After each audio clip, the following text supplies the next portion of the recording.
So hello welcome everyone to YouTube channel formula machine. तो बहुत सारे स्टूडेंट्स का एक मेजर डाउट आ रहा था कि भैया अगर हम अपने एंड टर्म एग्जाम में एब्सेंट हो जाते हैं किसी भी रीजन की वजह से, हमारी मेडिकल इमरजेंसी है या फिर हम आउट ऑफ स्टेशन है, अगर हम एब्सेंट हो जाते हैं तो हमें आगे क्या करना पड़ेगा। और जो सेकंड मोस्ट इंपॉर्टेंट डाउट आ रहा था कि भैया अगर हम अपने एंड टर्म एग्जाम में फेल हो जाते हैं तो उस केस में हमें क्या करना पड़ेगा, हमें पूरा कोर्स रिपीट करना होगा कि हमें बस एक ही कोर्स जिसमें हम फेल हुए वो रिपीट करना होगा और उसकी फीस क्या होगी। तो आज की वीडियो में हम इन दोनों डाउट्स को देखेंगे। इसके साथ ही साथ हम एक और मेजर डाउट को देखेंगे जो कि है भैया अगर हमारे एंड टर्म एग्जाम में बहुत कम मार्क्स आते हैं, हम बस पास होते हैं, तो हमारे सीजीपीए पे ऑब्वियस सी बात है कि इफेक्ट पड़ेगा। तो उस केस में हमें क्या करना चाहिए कि हमारा सीजीपीए थोड़ा सा बूस्ट हो जाए। तो आज की वीडियो में हम इन तीनों मेजर क्वेश्चंस के आंसर्स को देखेंगे। तो चलिए इस वीडियो को हम स्टार्ट करते हैं। तो फर्स्टली हम बात कर लेते हैं, आपने एंड टर्म एग्जाम दिया है, एंड टर्म एग्जाम में आप मान के चलिए बस पास हुए हैं, कैसे भी करके आपने 40% क्रॉस किया है, तो उस केस में आपको क्या करना पड़ेगा। तो उस केस में आपको इंप्रूवमेंट का एग्जाम देना पड़ेगा। आप यहां पे देख सकते हैं इंप्रूवमेंट का आपको एग्जाम देना पड़ेगा। अब इंप्रूवमेंट का एग्जाम आप कैसे दे सकते हैं, इसमें क्या क्या आपकी एलिजिबिलिटी होती है, मैं आपको यहाँ पे अच्छे से समझा रहा हूं। ओके, तो यहाँ पे साफ साफ लिखा है अ learner can repeat a course for improvement in grades any number of time. तो कितनी बार भी आप किसी भी सब्जेक्ट में इंप्रूवमेंट दे सकते हैं। बट यहाँ पे एक जो कंडीशन है, इंप्रूवमेंट की जो आपकी फीस रहेगी वो twice the regular course fees रहेगी। तो मान के चलिए फॉर एग्जाम्पल अगर आपकी 8,000 रुपये फीस है कोर्स की, तो आपको 16,000 रुपये पे करने पड़ेंगे इंप्रूवमेंट एग्जाम के लिए, जिस भी सब्जेक्ट में आप अप्लाई कर रहे हैं इंप्रूवमेंट का। ओके, तो आई थिंक आपको क्लियर हो गया होगा। इसमें आपकी कुछ भी एलिजिबिलिटी नहीं है, बस आपको ट्वाइस द फीस पे करनी पड़ेगी और आप उस कोर्स को इंप्रूव कर सकते हैं। साथ ही साथ आपको यहाँ पे वीकली सारे असाइनमेंट्स को सबमिट करना पड़ेगा। क्विज 1 क्विज 2 आपको ये सारी चीजें देनी होगी और आपको वहां पे एंड टर्म एग्जाम भी देना पड़ेगा। अब आपकी जिसमें भी हाईएस्ट स्कोर रहेंगे उसका सीजीपीए में आपका एडिशन हो जाएगा। तो मान के चलिए आपने इंप्रूवमेंट एग्जाम दिया, अब इंप्रूवमेंट एग्जाम के स्कोर आपके पहले वाले जो एग्जाम आपने दिया था उससे भी कम आ रहे हैं, तो आपका इंप्रूवमेंट एग्जाम का स्कोर नहीं लिया जाएगा, आपको पहला वाला स्कोर लिया जाएगा। अगर आपके इंप्रूवमेंट एग्जाम के स्कोर अच्छे आते हैं पहले जो आपने कोर्स किया था उससे, तो आपके इंप्रूवमेंट एग्जाम के स्कोर को लिया जाएगा। तो मान के चलिए कि आपका बेस्ट वाला स्कोर लिया जाएगा ग्रेडिंग के लिए।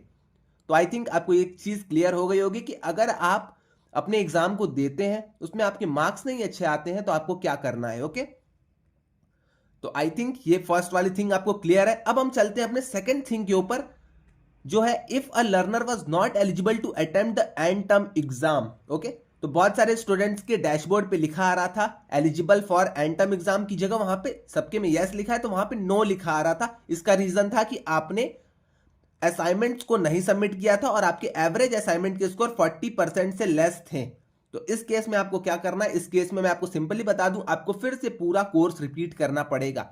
तो अगर आपने मैथ्स इंग्लिश लिया था, दो फॉर एग्जांपल हम देख रहे हैं, दो हमने सब्जेक्ट्स लिए हैं मैथ्स और इंग्लिश, तो अगर आपके मैथ्स में आप एंड टर्म के लिए एलिजिबल नहीं है तो आपको मैथ्स का पूरा कोर्स फिर से रिपीट करना होगा, आपको मैथ्स के कोर्स की ही बस फीस पे करनी पड़ेगी। ओके, तो अगर आप एलिजिबल नहीं थे एंड टर्म के लिए तो आपको फिर से पूरा कोर्स रिपीट करना पड़ेगा।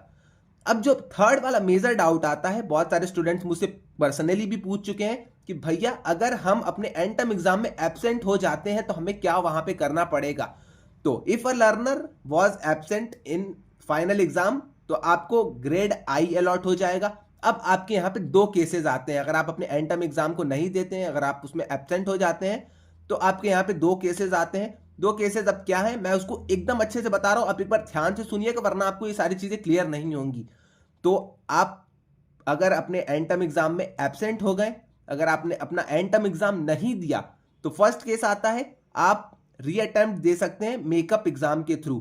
तो reappear for final term exam, जिसको हम मेकअप एग्जाम कहते हैं, तो आप मेकअप एग्जाम दे सकते हैं। अब ये मेकअप एग्जाम होता क्या है, तो मेकअप एग्जाम आपका एक बार और एग्जाम होता है जो कि कंडक्ट होता है एंड टर्म का। तो मैं आपको पढ़ के यहां पे पहले सुनाता हूं, फिर मैं आपको एक एक करके एक्सप्लेन करता हूं। They can attend only the end term exam when ever it is conducted in subsequent term. तो आपने इस बार का एंड टर्म एग्जाम नहीं दिया, आप एक टर्म अब वेट करिए, अगले टर्म में जो एंड टर्म एग्जाम होगा आप उस एंड टर्म एग्जाम को दे सकते हैं। ओके, तो फॉर एग्जाम्पल हमारे पास तीन सब्जेक्ट है, स्टैट्स, मैथ्स और इंग्लिश।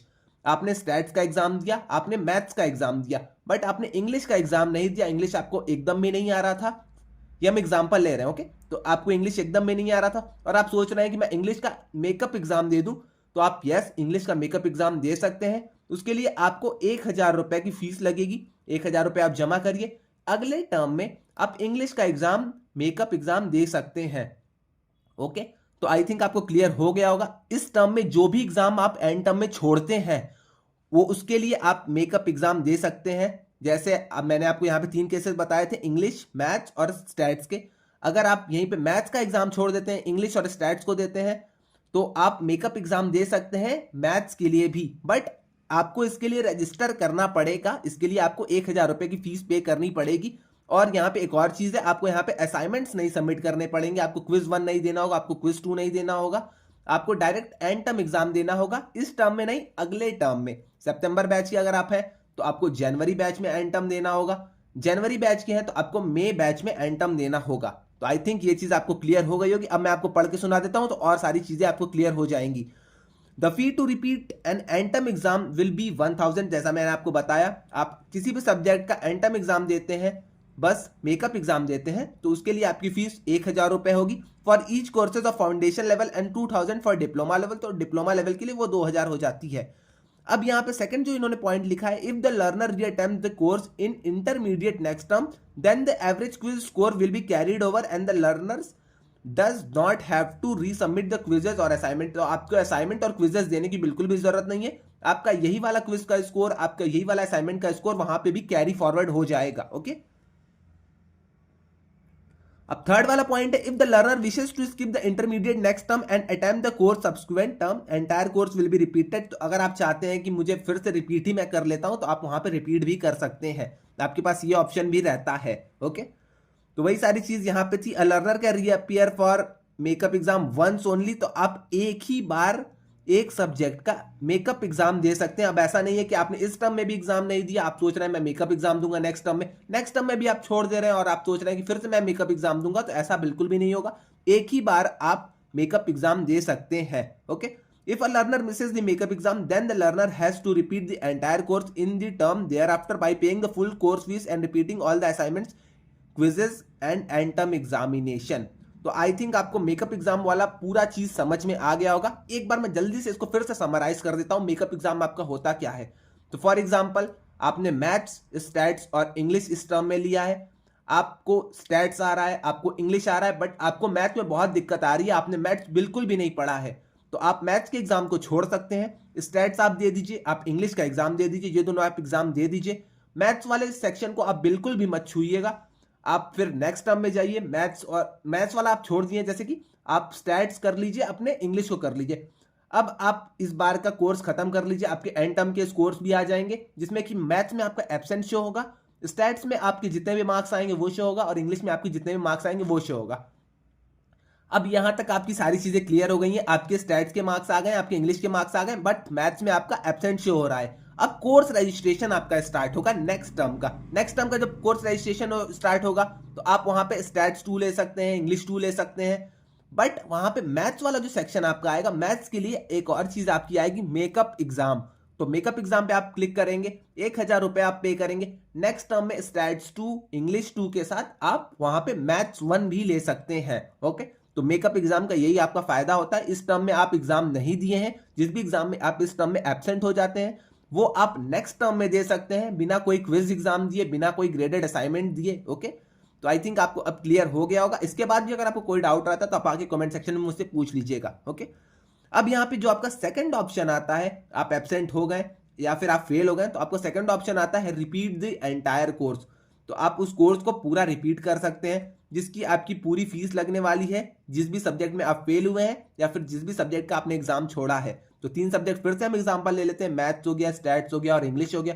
स्टैट्स और इंग्लिश में आप पास कर गए, बट मैथ्स में आप फेल हो गए, तो मैथ्स की आपकी पूरी फीस लगेगी। आप उसको क्विज दे दीजिए, आप पूरे कोर्स को रिपीट कर लीजिए, असाइनमेंट को दीजिए, क्विज को दीजिए, सारी चीजें देके आप पूरे एंटायर कोर्स को रिपीट कर लीजिए। ओके, तो सेकंड ऑप्शन हमारा ये होता है। फर्स्ट ऑप्शन हमारा होता है मेकअप एग्जाम के थ्रू। ओके, तो वही चीज यहां पे भी लिखी गई है, the learner must complete all the assignment, initiated quizzes and term examination. और यहां पे और आगे लिखा गया, to registering to this course will be counted as one of the course permitted as per CCC of the learner. Okay, तो I think अब आपको सारी चीज क्लियर हो गई होंगी, आपको क्या करना है, कब करना है। अगर आप एब्सेंट हो जाते हैं एग्जाम में, तब आपके पास दो ऑप्शंस आएंगे, मेकअप एग्जाम का और इसके बाद रिपीट द एंटायर कोर्स। अब आपको जो भी अच्छा लगता है आप उसे कैरी फॉरवर्ड कर सकते हैं। ओके, तो आई थिंक आपको सारी चीज़ें अब क्लियर हो गई होंगी इसके रिगार्डिंग। अगर आपको कोई भी डाउट आता है तो आप आके कमेंट सेक्शन में मुझसे पूछ सकते हैं, या फिर आप आके व्हाट्सएप डिस्कशन ग्रुप में मुझसे पूछ लीजिएगा, मैं इन सारी चीज़ों के आंसर कर दूंगा। तो आज के लिए बस इतना ही, मिलते हैं नेक्स्ट वीडियो में। अगर आपने चैनल को अब तक सब्सक्राइब नहीं किया तो चैनल को आप सब्सक्राइब कर लीजिएगा। आज के लिए बस इतना ही, मिलते हैं नेक्स्ट वीडियो में। Till then bye bye.